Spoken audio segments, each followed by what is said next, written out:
여러분들 한 주 잘 지내셨습니까? 이렇게 만나뵈서 또 반갑습니다. 네, 이제 우리가 마지막 날이 좀 가까워진 것 같습니다. 학생자 수로 점점 줄어들고 거의 다 이제 거의 진행된 것 같아요. 여러분들 공부 잘하고 계신지 모르겠지만 이제 개학날 가까워지고 저희 같이 공부하는 것 같습니다. 지난주에 우리가 어떤 내용을 배웠죠? 지난주에 했던 내용을 이렇게 줄일 수 있습니다. 우리가 사랑을 받았다면 그 받고 누린 그 사랑을 줄 수 있다 까지 우리가 지난주에 같이 이야기를 해봤고요. 이번 주에는 그걸 이어서 그렇다면 우리가 구체적으로 어떻게 사랑을 해야 되는지 이번 주도 사랑에 대한 이야기로 두 번째 시간 갖도록 하겠습니다. 근데 이걸 미리 좀 스포를 하자면요, 이런 이야기로 줄일 수 있습니다. 10분 동안 거의 이런 이야기를 할 건데요. 어떤 이야기냐면, 우리가 예수님을 따라 살다 보면, 우리가 예수님을 뒤쫓아가다 보면 우리가 어느샌가 사랑을 하는 자가 된다. 우리가 선한 것을 하려고 노력하고, 우리가 기독교인이기 때문에 선한 것을 하려고 막 이렇게 노력하지 않아도 예수님을 뒤따라 걷다 보면 우리가 선한 사람이 된다라는 것을 이번 주에 같이 이야기를 해보겠습니다.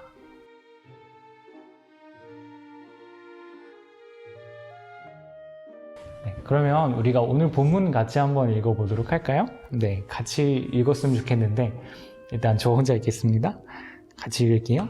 사랑은 오래 참고, 사랑은 온유하며 시기하지 아니하며, 사랑은 자랑하지 아니하며 교만하지 아니하며 무례히 행하지 아니하며 자기의 유익을 구하지 아니하며 성내지 아니하며 악한 것을 생각하지 아니하며 불의를 기뻐하지 아니하며 진리와 함께 기뻐하고.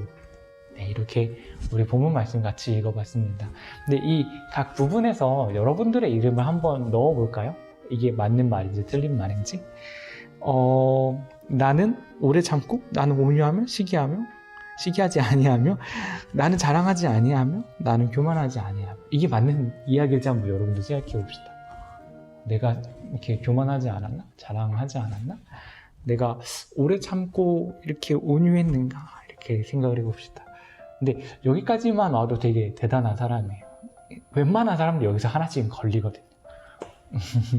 네, 사람이 이렇게 완벽하지 않습니다. 그러나 우리가 이 수식어에다가 예수님의 이름을 한번 대입시켜 볼까요?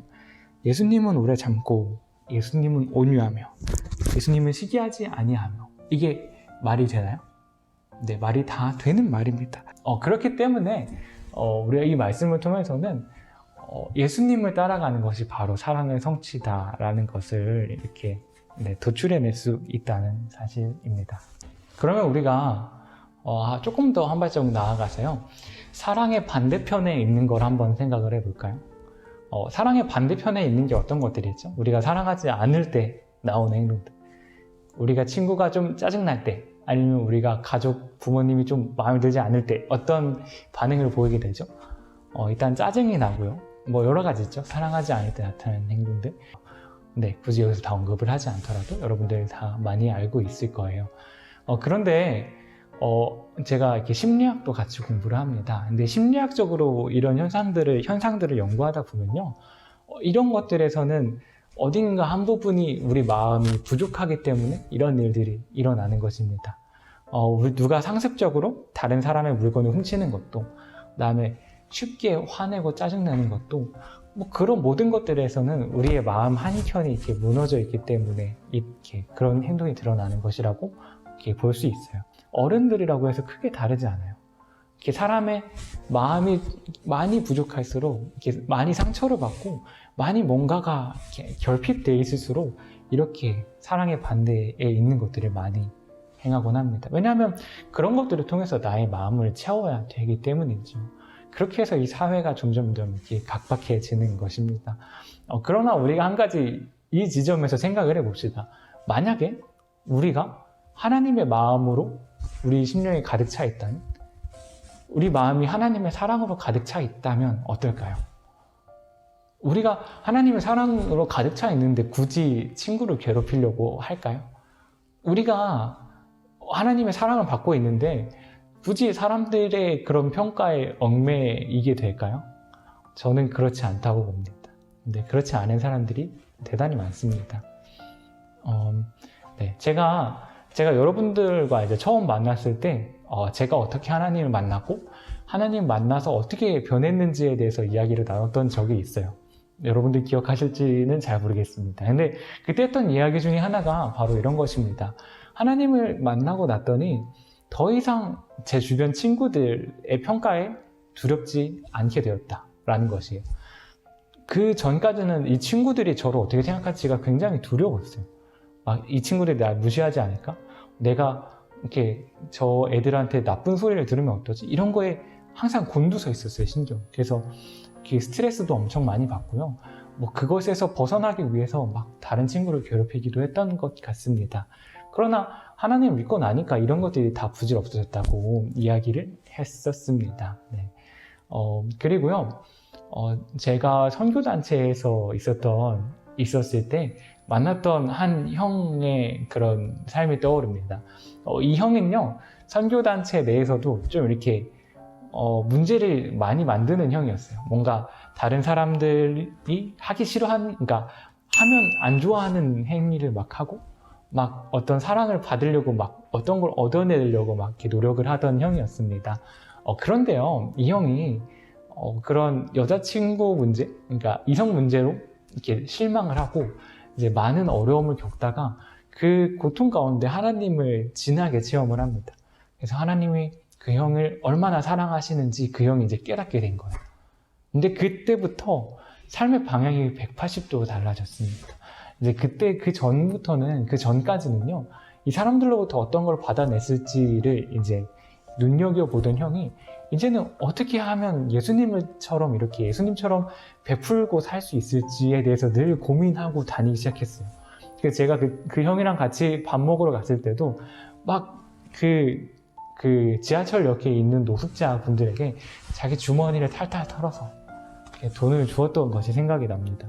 근데 그게 그냥 그랬던 게 아니라 그 형이 어느 날은 돈을 털어서 주고 싶었는데 현금이 없었다는 거예요. 그래서 그날부터 이제 노숙자분들에게 돈을 주기 위해서 자신의 주머니에 돈을 무조건 넣고 다니기로 했었다라고 이야기를 했던 그 형의 모습이 떠오릅니다. 네, 이렇게 하나님의 사랑을 경험하게 되면요, 그 이전의 그런 욕심과 그 이전에 우리가 생각했던 가치관이 전부 다 무너지는 경험을 합니다. 더 이상 그런 것들이 필요가 없어집니다. 하나님을 따라 사는 사람들이 가진 특권인 거죠. 바로 여기서부터 예수님에 따라 사는 삶이 시작되고요, 거기서부터 선한 일이 자연스럽게 이루어진다는 것입니다. 이것과 같이요, 이렇게 하나님을 따라 사는 사람이 선하게 바뀐다라는 것은 어떤 법칙과도 같은 것입니다. 성경이 계속해서 그렇게 이야기를 하거든요. 우리가 같이 읽어보았으면 좋겠는 말씀이 있습니다. 갈라디아서 5장 22절과 23절 말씀입니다. 우리 같이 읽어볼까요? 오직 성령의 열매는 사랑과 희락과 화평과 오래 참음과 자비와 양선과 충성과 온유와 절제니 이 같은 것을 금지할 법이 없느니라. 네, 이 말씀에서 우리가 추론해낼 수 있는 건요, 이러한 하나님의 성품들이 성령의 열매라는 것입니다.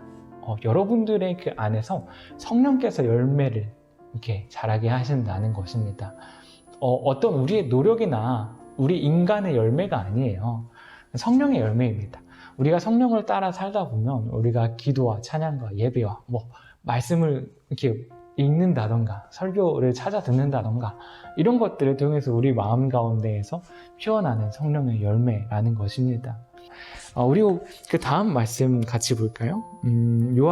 요한복음 15장 4절에서 5절 말씀입니다. 이것도 같이 읽었으면 좋겠는데요. 네, 읽을게요. 내 안에 머물러 있어라. 그리하면 나도 너희 안에 머물러 있겠다. 가지가 포도나무에 붙어 있지 아니하면 스스로 열매를 맺을 수 없는 것과 같이 너희도 내 안에 머물러 있지 아니하면 열매를 맺을 수 없다.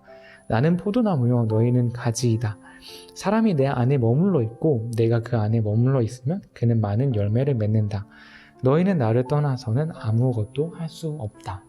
이건 예수님께서 제자들에게 이렇게 가르쳐 주신 내용입니다. 너희는 나를 떠나서 아무것도 할 수 없다라는 예수님의 말씀입니다. 너희가 나의 안에 머물러 있으면 열매를 맺게 된다. 너희는 가지고 나는 포도나무다. 나무에 가지가 매달려 있을 때 그 나무에서 영양분이 공급받아서 열매가 맺히는 것을 비유로 말씀을 하신 것입니다. 그만큼 우리가 예수님을 붙잡고 있어야 된다는 말입니다. 우리가 우리 마음대로 그냥 이렇게 착한 일을 하고 다니는 게 아니라 예수님을 붙잡고 있을 때, 예수님을 따라 살 때 비로소 진정한 선행이 가능하다는 것이지요. 이것은 성경 전체에서 이렇게 증명해 주는 그런 진리입니다.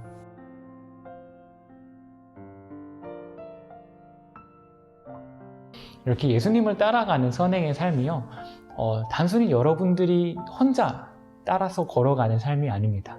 여러분들이 혼자서 예수님의 말씀을 가지고 그걸 삶에 혼자 적용시키는 것이 아니라 하나님과의 상호작용입니다. 여러분들이 어떤 선행을 할 때요, 하나님의 말씀을 들을 수 있고요, 하나님의 마음을 받을 수 있습니다. 여러분들이 어떤 착한 일을 예수님 따라서 하고 싶은데 잘 안 될 때가 있어요. 그러니까 저도 학생 시절에 고등학교 때 사랑하고 싶은 친구가 있었는데, 저희 남고였습니다. 뭐 연애 얘기 아니에요. 남자고등학교에서 연애 얘기 아닙니다.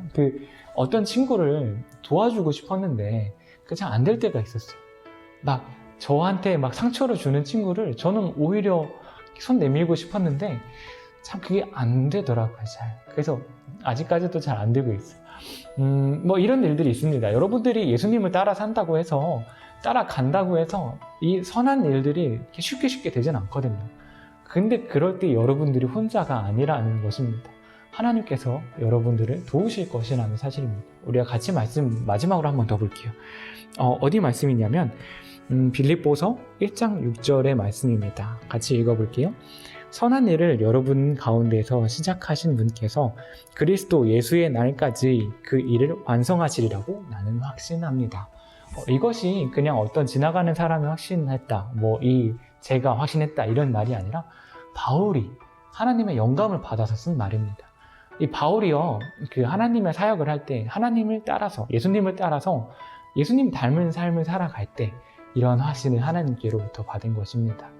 이렇게 예수님을 따라가는 사는 여러분들을 하나님께서 혼자 두지 않으십니다. 선하신 일을 여러분들 가운데 시작하신 하나님께서 여러분들을 끝까지 붙잡고 가실 것입니다.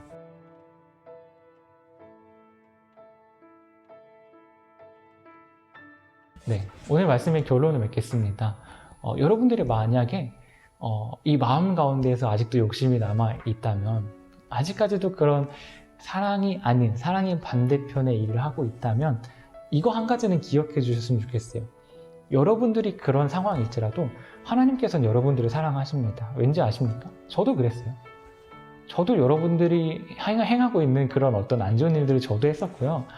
하나님의 그런 사랑을 받은 모든 사람들이 다 비슷한 처지에서 하나님의 사랑을 받았습니다. 여러분들은 하나님 버리신 적이 없고요. 여러분들이 하나님을 믿는다고 마음으로 받아들이면 하나님께서는 언제든지 여러분과 함께 하실 것입니다. 그 다음에요, 하나님을 이제 알기 시작한 여러분들에게 이렇게 적용할 수 있습니다. 여러분들이 이렇게 기독교인이라고 해서 예수님을 믿는다고 해서 억지로 선한 일을 하라는 것이 절대 아닙니다. 지난주에도 이런 말 했죠. 억지로 선한 일을 하라는 말이 절대 아닙니다. 억지로 하지 마세요. 선한 일을 왜 해야 되는지 모르시겠다면 아직은 도전하지 마세요. 그냥 하나님이 얼마만큼 나를 사랑하시는지를 먼저 깨달으세요. 그게 첫 번째 스텝입니다. 그 다음에 두 번째로 우리가 예수님을 닮아 갑시다. 이것이 사랑을 받은 자로서 온당한 응답이 아니겠습니까? 그렇죠? 이렇게 두 번째 스텝으로 예수님을 따라가기 시작했을 때 우리는 세 번째 스텝을 자연스럽게 밟게 됩니다. 예수님을 따라가면 자연스럽게 우리가 선하게 변하게 됩니다. 여러분들이 예수님을 진심으로 믿는 그 순간부터 조금씩 여러분들의 삶은 바뀌어질 거예요. 예수님께서 가셨던 그 방향대로 여러분들의 삶이 조금씩 전진해 나갈 것입니다. 이런 발걸음 멈추지 마십시오. 여러분들 하나님의 사랑입니다. 그리고 네 번째 마지막 스텝, 그렇게 할 때 많은 어려움도 있고 실망도 할 것입니다. 저도 신학교 다니다가 자퇴서까지 내봤어요. 물론 이렇게 자퇴서는 다시 거둬왔지만 참 하나님께 실망할 때가 많이 있습니다.